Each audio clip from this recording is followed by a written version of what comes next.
തന്നെയാ നമ്മുടെ അജിത് കുമാർ PV അൻവർ യുദ്ധം അവസാനിക്കുന്നില്ല. അതിങ്ങനെ തുടർന്നോടെ ഓരോ ദിവസവും ഓരോ പുതിയ വെളിപ്പെടുത്തലുകളും പുതിയ പുതിയ വിഷയങ്ങളുമായി അതിങ്ങനെ മുന്നോട്ട് പോയിക്കൊണ്ടിരിക്കുകയാണ്.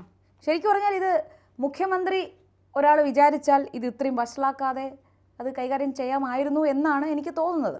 മുഖ്യമന്ത്രിയുടെ മൗനവും CPMന്റെ മൗനവും ആണ് ഈ വിഷയത്തെ ഇത്രയേറെ ചർച്ചയാക്കിയത്.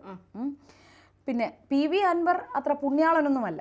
ഇത്രയധികം ആരോപണങ്ങൾ ADGP അജിത് കുമാറിനെതിരെയും പിണറായി വിജയനെതിരെയും ഒക്കെ ഉന്നയിക്കാൻ മാത്രം അത്ര പുണ്യാളനല്ല PV അൻവർ എന്ന് ഈ നമ്മുടെ മലയാളികൾക്കെല്ലാം അറിയാം. അതുമാത്രമല്ല, തൃശ്ശൂർ പൂരം അലങ്കോലമാക്കി എന്നതുൾപ്പെടെ മുഖ്യമന്ത്രിയെ ലക്ഷ്യമിട്ടുകൊണ്ട്, അതായത് ആഭ്യന്തര വകുപ്പ് എന്ന് പറഞ്ഞാൽ മുഖ്യമന്ത്രി തന്നെയാണ്, ലക്ഷ്യമിട്ടുകൊണ്ട് നിരവധി ആരോപണങ്ങളാണ് ADGP അജിത് കുമാറിന്റെ തലയിൽ വെച്ച് കെട്ടിക്കൊണ്ട് PV അൻവർ നടത്തുന്നത്. അതേസമയം തന്നെ ഈ PV അൻവർ പറയുന്നു മുഖ്യമന്ത്രി പിണറായി വിജയൻ എനിക്ക് അച്ഛനെ പോലെയാണെന്ന്. അത് ഏത് വകുപ്പിലാണെന്ന് നമുക്ക് മനസ്സിലാകുന്നില്ല. മറ്റേ പറയും പോലെ ഒരു കൈ കൊണ്ട് തലോടലും ഒരു കൈ കൊണ്ട് തല്ലലും എന്ന് പറയുന്നത് പോലെ ശരിക്കും ഈ PV അൻവറിന് വേറെ എന്തെങ്കിലും പ്രശ്നമുണ്ടോ എന്ന് സംശയമുണ്ട്. PV അൻവർ യോഗ്യനല്ല എന്ന് പറയാം. ഒരു 50 ലക്ഷം രൂപയുടെ ഒരു ക്രഷർ തട്ടിപ്പ് കേസ് PV അൻവറിന്റെ പേരിലുണ്ട്. നിരവധി ആരോപണങ്ങൾ PV അൻവറിന് തന്നെ ഉണ്ട്. എന്നിട്ടും ഈ നമ്മൾ തന്നെ ഈ പറഞ്ഞ് മടുത്തു കഴിഞ്ഞിരിക്കുന്നു. PV അൻവറിനെ കുറിച്ച് പറഞ്ഞു മടുത്തില്ലെങ്കിലും അൻവറിന് ഇത് മടുക്കുന്നില്ല. കാരണം അൻവർ ഇങ്ങനെ എപ്പോഴും ലൈം ലൈറ്റിൽ നിൽക്കാൻ, ഇങ്ങനെ സോഷ്യൽ മീഡിയയിൽ ആക്റ്റീവായി നിൽക്കാൻ വേണ്ടി ഇങ്ങനെ കുറേ നാൾ ഷാജൻ സ്കറിയുടെ പുറകെയായിരുന്നു.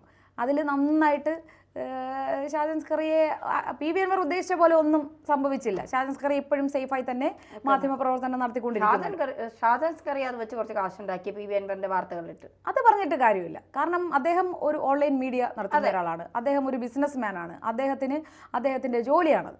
അത് ഇപ്പൊ PV അൻവർ അല്ല, പിണറായി വിജയൻ അല്ല, ആരായാലും ഒരു വിഷയം ഉണ്ടാക്കിയാൽ അദ്ദേഹം അത് ഞാൻ അവിടെ ജോലി ചെയ്തിട്ടുള്ളത് കൊണ്ട് തന്നെ എനിക്ക് അറിയാൻ പറ്റും. അദ്ദേഹം പറഞ്ഞിട്ടുണ്ട്, എനിക്കെതിരെ നിങ്ങൾക്ക് വാർത്തയുണ്ടോ, നിങ്ങൾ കൊടുക്ക്. അതുപോലും വാർത്തയാക്കുന്ന ഒരാളാണ്. ഞാൻ നോക്കിയിട്ട് ഈ കണ്ടിട്ടുള്ളതിൽ ഒരു 100% ആത്മാർത്ഥതയോടെ മാധ്യമ പ്രവർത്തനം നടത്തുന്ന ഷാജൻ സ്കറിയാണെന്നാണ് എനിക്ക് തോന്നുന്നത്. അതവിടെ നിൽക്കട്ടെ. പക്ഷേ ഈ PV അൻവറിൻ്റെ കാര്യം, PV അൻവർ ഇത്രയും അധികം പിണറായി വിജയനെതിരെ പറഞ്ഞിട്ടും ഈ മുഖ്യമന്ത്രി അൻവറിനെതിരെ വായ തുറക്കാതിരിക്കുന്നത് അദ്ദേഹത്തിന് മറ്റെന്തൊക്കെയോ ലക്ഷ്യങ്ങളുണ്ടെന്നും രക്ഷപ്പെടാൻ വേണ്ടിയിട്ടാണെന്നും ലോക്കായിരിക്കുകയാണ്. പാർട്ടിയുടെ സപ്പോർട്ട് എന്തായാലും പിണറായി വിജയൻ ഇല്ല എന്ന് തന്നെയാണ് പൊതുവേ ഉള്ള ഒരു സംസാരം. അപ്പം അങ്ങനെ നോക്കുമ്പോൾ വീണ വിജയൻ്റെ പേരിൽ നിരവധി, മുഖ്യമന്ത്രിയുടെ മകൾ സ്പ്രിംഗ്ലർ കേസ്, ഹെക്സാലോജിക്ക്, ശശിധരൻ കർത്തയിൽ നിന്ന് 1.72 കോടി കൈക്കൂലി വാങ്ങിയത്, അങ്ങനെയുള്ള നിരവധി ആരോപണങ്ങൾ മുഖ്യമന്ത്രിയുടെ മകൾ വീണ വിജയൻ്റെ പേരിലുണ്ട്. അപ്പോൾ ഈ ഒരു സാഹചര്യത്തിൽ മുഖ്യമന്ത്രിയുടെ മൗനവും CPMന്റെ മൗനവും എല്ലാം സൂചിപ്പിക്കുന്നത് എന്താണ് എന്ന് ആലോചിച്ചിട്ട് ഒരു എത്തും പിടിയും കിട്ടാതെയാണ് ഈ രാഷ്ട്രീയ ബോധമുള്ള മലയാളികൾ ഇപ്പം ആകെ പെട്ടിരിക്കുകയാണ്. എവിടെ നടക്കുന്നു എന്നുള്ള അതിനെപ്പറ്റി ഒരു ധാരണയും ആർക്കും കിട്ടുന്നില്ല. നാളെ എന്ത് എന്നുള്ളതാണ്. തനിക്ക് എന്ത് തോന്നുന്നു? മുഖ്യമന്ത്രി ശരിക്കും ഇടയ്ക്ക് മുഖ്യമന്ത്രി പറഞ്ഞിരുന്നു ഈ കാര്യങ്ങളുമായി ഒന്നും ബന്ധപ്പെടുത്തേണ്ട ആവശ്യമില്ല, അതായത് മുഖ്യമന്ത്രിക്ക് മകളെ രക്ഷിക്കാനുള്ള തന്ത്രമൊന്നും അല്ല ഇത് എന്ന രീതിയിൽ മുഖ്യമന്ത്രി പറയുന്നതൊന്നും നമുക്കങ്ങനെ ഒന്ന് ക്ലിയർ ആയിട്ടൊന്നും പറയാറുമില്ല. എന്നാൽ ആ പറഞ്ഞതിൻ്റെ അർത്ഥം ഇങ്ങനെയായിരുന്നു, ഒരിക്കലും അതൊന്നും അല്ല എന്ന രീതിയിൽ പറഞ്ഞിരുന്നു. തനിക്ക് എന്ത് തോന്നുന്നു? ശരിക്കും വീണ വിജയനെ രക്ഷിക്കാൻ വേണ്ടിയിട്ടുള്ള തത്രപ്പാടിലാണോ മുഖ്യമന്ത്രി? തീർച്ചയായിട്ടും. അതുകൊണ്ടാണല്ലോ അത് അല്ല എന്ന് സ്വയം ബോധ്യപ്പെടുത്താനും മറ്റുള്ളവരെ ബോധ്യപ്പെടുത്താനുമാണ് മുഖ്യമന്ത്രി ശ്രമിച്ചുകൊണ്ടിരിക്കുന്നത്. പക്ഷേ സ്വപ്ന ഉന്നയിച്ച ആരോപണങ്ങളിൽ കൂടുതലും സ്വപ്ന ഉന്നയിച്ചത് മുഖ്യമന്ത്രിയുടെ മകൾ വീണ വിജയനെതിരെയായിരുന്നു. ആ ആരോപണങ്ങളെല്ലാം ശരിവയ്ക്കുന്ന തരത്തിലേക്കാണ് ഇപ്പോൾ അൻവറിൻ്റെ ഈ തുറന്നു പറച്ചിലുകൾ, അല്ലെങ്കിൽ അൻവറിൻ്റെ ഇപ്പോഴത്തെ നീക്കങ്ങളൊക്കെ നമുക്ക് മനസ്സിലാക്കാൻ സാധിക്കുന്നത് അത് തന്നെയാണ്. എക്സാലോജിക്കുമായി ബന്ധപ്പെട്ട വിവാദം, സ്പ്ലിംഗറുമായി ബന്ധപ്പെട്ട വിവാദം, മുഖ്യമന്ത്രിയുടെ മകൾ ശശിധരൻ കർത്തയിൽ നിന്ന് വാങ്ങിയ കോടികളുടെ വിവാദം, കാനഡയിൽ ബിസിനസ് ഉണ്ടെന്ന് പറഞ്ഞത്, അബുദാബിയിൽ ബാങ്ക് അക്കൗണ്ട് ഉണ്ടെന്ന് പറഞ്ഞത്, ഇതുമൊക്കെയായി ബന്ധപ്പെട്ട് നിരവധി കാര്യങ്ങൾ വീണ വിജയനെതിരെ വന്നു. ഇപ്പോൾ CPMന്റെ LDFന്റെ പാർട്ടി സമ്മേളനം അതല്ലേ നടന്നത്? LDF യോഗത്തിൽ അജിത് കുമാറിനെതിരെ വലിയ വിമർശനങ്ങൾ വന്നപ്പോഴും അജിത് കുമാറിനെ ചേർത്ത് പിടിക്കാനാണ് മുഖ്യമന്ത്രി ശ്രമിക്കുന്നത്. പാർട്ടിയിൽ നിന്ന് തന്നെ അജിത് കുമാറിന് ഭിന്നത വന്നപ്പോൾ ഈ രണ്ട് ചേരികളായി പാർട്ടിക്കകത്ത് തന്നെ സംസാരങ്ങൾ ഉണ്ടാകുമ്പോഴും എന്തുകൊണ്ട് മുഖ്യമന്ത്രി അജിത് കുമാറിനെ ചേർത്ത് പിടിക്കുന്നു എന്ന് ചോദിച്ചാൽ അതിനൊറ്റ ഉത്തരമേ ഉള്ളൂ. മുഖ്യമന്ത്രിക്ക് മകളെ രക്ഷിക്കണം, മകളുമായി ബന്ധപ്പെട്ട കാര്യങ്ങൾ, സ്വർണ്ണക്കടത്തുമായി ബന്ധപ്പെട്ട കാര്യങ്ങളൊക്കെ അജിത് കുമാറിന് അറിയാം. അജിത് കുമാർ വാ തുറന്നാൽ മുഖ്യമന്ത്രി പിണറായി വിജയൻ മുഖ്യമന്ത്രി കസേരയെ അവസാനിപ്പിക്കേണ്ടി വരും, മുഖ്യമന്ത്രി എന്ന പദവി അവസാനിപ്പിക്കേണ്ടി വരും. കേരള രാഷ്ട്രീയം ഇതുവരെ കാണാത്ത വലിയ നിഗൂഢതകൾ, വലിയ രഹസ്യങ്ങൾ പുറത്തു വരും. ഒരുപക്ഷെ അതൊക്കെ കേട്ട് കേരളം ഞെട്ടേണ്ടി വരുമെന്നുള്ള കാര്യത്തിൽ ഒരു സംശയവും വേണ്ട. ചേർത്തോട്ടെ, മുമ്പ് സോളാർ കേസ് സമയത്ത് ഉമ്മൻചാണ്ടി മുഖ്യമന്ത്രിയായിരുന്ന ഉമ്മൻചാണ്ടിക്ക് ഇത്രയധികം ആരോപണങ്ങളൊന്നും നേരിടേണ്ടി വന്നിട്ടില്ല. ആരോപണങ്ങൾ നേരിട്ട സമയത്തും നല്ല നിലപാടുകളും ചങ്കുകളും. പക്ഷെ അന്ന് ഈ മുഖ്യമന്ത്രി പിണറായി വിജയൻ അന്ന് പറഞ്ഞ വാക്കുകൾ തന്നെ ശ്രദ്ധിച്ചിട്ടുണ്ടോ? നാണമുണ്ടെങ്കിൽ രാജിവെച്ചിട്ട് പുറത്തു പോകും. അപ്പൊ അത് ഈ പിണറായി വിജയൻ ബാധകമല്ല. ഇല്ല, നാണമില്ലാത്തവന്റെ ആസനത്തിൽ അതും തണലാണ്. അതുപോലെയാണ് ഇപ്പൊ നമ്മുടെ ഉമ്മൻചാണ്ടി അത്രയും ദ്രോഹിച്ചതിന്റെ, ഉമ്മൻചാണ്ടിയെ LDFകാർ ദ്രോഹിച്ചതുപോലെ മറ്റാരും ദ്രോഹിച്ചിട്ടില്ല. പക്ഷെ അപ്പോഴും അദ്ദേഹം ചങ്കുറപ്പോടെ കൃത്യമായി മുന്നിൽ വന്നു നിന്ന് എപ്പോഴും നിലപാടുകൾ വ്യക്തമാക്കി. അന്വേഷണം നടക്കട്ടെ. അദ്ദേഹം മരിച്ചതിന് ശേഷമാണെങ്കിലും സോളാർ കമ്മീഷൻ അന്വേഷണ റിപ്പോർട്ട് പുറത്തു വന്നു. അതിൽ അദ്ദേഹത്തിനെതിരെ തെളിവുകളൊന്നുമില്ല. അദ്ദേഹത്തെ കല്ലെറിഞ്ഞവർ അതിന്റെ ശിക്ഷ അനുഭവിച്ചു കൊണ്ടിരിക്കുകയാണെന്ന് തന്നെ പറയാൻ പറ്റും. എന്തായാലും അൻവർ തുറന്നുവിട്ട ഭൂതം അത് വീണാ വിജയന്റെ തലയ്ക്ക് മീതെ തന്നെയാണ് പൊക്കോണ്ടിരിക്കുന്നത്. ആ വിവരം പിണറായിക്ക് നന്നായിട്ടറിയാം. CPMലെ വാൾ ഓങ്ങുന്നത് അജിത് കുമാറിന് നേരെയാണ്. പക്ഷേ ആ വാള് വാങ്ങി പിണറായിക്ക് അത് ദൂരെ എറിയേണ്ട അവസ്ഥയാണ്. കാരണം മകളെ രക്ഷിക്കണമെങ്കിൽ അജിത് കുമാർ ആ പദവിയിലിരിക്കണം, വാ അടയ്ക്കണം എന്നുള്ളതാണ്.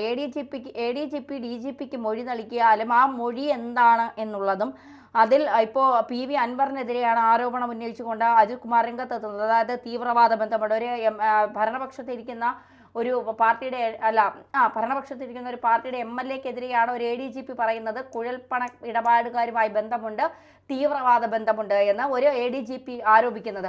എന്നിട്ട് പോലും അൻവറിനെതിരെ ഒരു ചെറു വിരൽ അനക്കാൻ പിണറായിക്ക് കഴിയുന്നില്ല എങ്കിൽ തീർച്ചയായിട്ടും നമ്മൾ ഉറപ്പിക്കണം, ഇത് മുഖ്യമന്ത്രി അറിഞ്ഞുകൊണ്ട് തന്നെയുള്ള ഇടപാടുകളാണ് ഇവിടെ നടന്നിട്ടുള്ളത്. ആ ഇടപാടുകൾ അജിത് കുമാർ പുറത്തു പറഞ്ഞാൽ അത് മുഖ്യമന്ത്രിയെ മാത്രമല്ല, മുഖ്യമന്ത്രിയുടെ മകളെ ഏതൊക്കെ തലത്തിലേക്ക് കൊണ്ടുപോകും, അന്വേഷണം ഏതൊക്കെ തലത്തിൽ പോകും, കേന്ദ്ര ഏജൻസികൾ ഇവിടെ എത്തും എന്നൊക്കെയുള്ളത് നമ്മൾ മനസ്സിലാക്കണം. ഇവിടെ RSSുമായിട്ടുള്ള ഒരു ബന്ധം പിണറായി ഉണ്ടാക്കാൻ ശ്രമിക്കുന്നു എങ്കിൽ തീർച്ചയായിട്ടും അത് വീണാ വിജയന് വേണ്ടി തന്നെയാണ്. മക്കൾക്ക് വേണ്ടി എല്ലാ അച്ഛനമ്മമാരും ജീവിക്കുന്നത് മക്കൾക്ക് വേണ്ടിയാണ് എന്ന് പറയുന്നെങ്കിലും ഒരു പടി അത് കൂടുതൽ ജീവിക്കുന്നത് പിണറായി വിജയനാണ്. ഞാൻ കണ്ടിട്ടുള്ള ഏറ്റവും നല്ല അച്ഛനാണ് അദ്ദേഹം. കാരണം മക്കൾക്ക് എന്ത് പ്രശ്നമുണ്ടായാലും, മക്കൾ എന്ത് തെറ്റ് ചെയ്താലും, മക്കൾ അനധികൃതമായാണ് പണം ഉണ്ടാക്കുന്നതെന്ന് മനസ്സിലാക്കിയാലും സ്വന്തം മക്കളെ ഇത്ര സംരക്ഷിക്കുന്ന ഒരു അച്ഛൻ, ആ അച്ഛനെ നമ്മൾ ബഹുമാനിച്ചേ മതിയാകൂ എന്നുള്ളതാണ്. പക്ഷെ പിണറായി ഫാൻസ് പറയുന്നത് അങ്ങനെയല്ല. പിണറായി എന്ന് പറഞ്ഞാൽ അത് ആദർശ ധീരനാണ്, അദ്ദേഹം അഴിമതിക്ക് കൂട്ടു നിൽക്കില്ല, അദ്ദേഹം എന്ന് പറഞ്ഞാൽ പാർട്ടിക്ക് വേണ്ടി മാത്രം നിലകൊണ്ട ഒരാൾ എന്നാണ് പറയുന്നത്. പക്ഷെ പാർട്ടിക്കുള്ളിലെ പല കഥകളും നമ്മൾ പരിശോധിച്ചാൽ, P ജയരാജന്റെയും മറ്റും കഥകൾ പരിശോധിച്ചാൽ പിണറായി അത്ര ശുദ്ധനാണ്, അത്രയ്ക്ക് ഒരു രാഷ്ട്രീയ ബോധം അങ്ങനെ സത്യസന്ധമായി ഒരാളാണ്. ശുദ്ധി വരുത്തി തിരിച്ചു വരട്ടെ. അത്തരം അഴിമതി ഒന്നുമില്ല, ഒന്നും ഈ സ്വർണ്ണക്കടത്തുമായി ബന്ധപ്പെട്ട് പിണറായിക്ക് അതിൽ ബന്ധമില്ല എന്ന് സ്വപ്ന തന്നെ പറയുന്നുണ്ട്. പിണറായിക്ക് അതിൽ ബന്ധമുണ്ട്, പിണറായിയുടെ അറിവോടെയാണ് അജിത് കുമാർ സ്മൂത്ത് യാത്ര ഉണ്ടാക്കി കൊടുത്തതെന്ന് സ്വപ്ന തന്നെ പറയുന്നുണ്ട്. എന്തുകൊണ്ട് സ്വപ്നയുടെ വാക്കുകൾ കേരളത്തിലെ അന്വേഷണ ഏജൻസികൾ മുഖവിലേക്ക് എടുക്കുന്നില്ല? സ്വപ്നയുടെ ഫോണുകൾ എന്തുകൊണ്ട് ഇവർ പിടിച്ചു വെക്കുന്നു? സരിത പറഞ്ഞാൽ അതെ, സരിത പറഞ്ഞാൽ അത് കൃത്യമായി ഇവർ മുഖവിലേക്ക് എടുക്കുന്നു. സ്വപ്ന എന്ന് പറയുന്ന ഒരു സ്ത്രീ ഒറ്റയ്ക്ക് നിന്ന് പോരാടുന്നു. അവർ പറയുന്ന കാര്യങ്ങൾ, അവർ പിണറായി വിജയന് മകൾക്കുമെതിരെ പറയുന്ന കാര്യങ്ങൾ എന്തുകൊണ്ട് മുഖവിലേക്ക് എടുക്കുന്നില്ല? അവരെ ജീവിക്കാൻ അനുവദിക്കാതെ ആ സ്ത്രീയെ ഇവിടെ നിന്ന് ഓടിച്ച് അവരിപ്പോൾ ബാംഗ്ലൂരിലാണ് ജീവിക്കുന്നത്.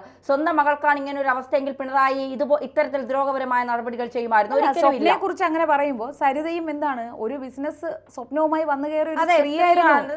അവരല്ലാതെ ദുരുദ്ദേശത്തോടെ വന്ന ഒരു സ്ത്രീ ആയിരുന്നില്ല. അവര് ജീവിക്കാനായി, മുന്നോട്ട് ജീവിതം കൊണ്ടുപോകാനായി വന്ന ഒരു സ്ത്രീയാണ്. അവരെ ഏതൊക്കെ തരത്തിൽ ഉപദ്രവിച്ചു എന്നുള്ളത് നമുക്ക് മനസ്സിലാക്കാൻ സാധിക്കുന്നതാണ്. നമുക്കിപ്പോൾ ആ വിഷയം നമ്മൾ കൊണ്ടുവരേണ്ട കാര്യമില്ല. പക്ഷെ സ്വപ്നയെ സംബന്ധിച്ചിടത്തോളം സ്വപ്ന തുടക്കം മുതൽ മാധ്യമങ്ങളെ കണ്ടതു മുതൽ സ്വപ്ന പറയുന്നതാണ് വീണാ വിജയൻ എല്ലാം അറിയാം, വീണ വിജയൻ ഇതുമായി ബന്ധമുണ്ട്, വീണ വിജയന്റെ എക്സാലോജിക്കൽ നടക്കുന്ന കാര്യങ്ങളൊക്കെ ആവർത്തിച്ച് പറയുന്നതാണ്.